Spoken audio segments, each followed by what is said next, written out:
Sumber penjanaan di Malaysia terdiri daripada bahan api fosil seperti gas dan arang batu dan tenaga boleh diperbarui seperti hidroelektrik, solar, biogesin dan biogas. Tenaga elektrik kemudian disalurkan melalui talian penghantaran voltan tinggi yang membawa tenaga ini ke seluruh semenanjung Malaysia.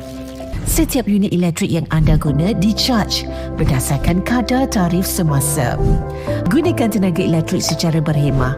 Tutup switch bila tidak digunakan. Tetapkan suhu penyaman udara antara 24 hingga 26 darjah Celsius. Bersihkan atau servis peralatan elektrik secara berkala. Gunakan lampu LED. Dan pastikan anda menggunakan barangan elektrik berlabel 5 bintang yang cekap tenaga.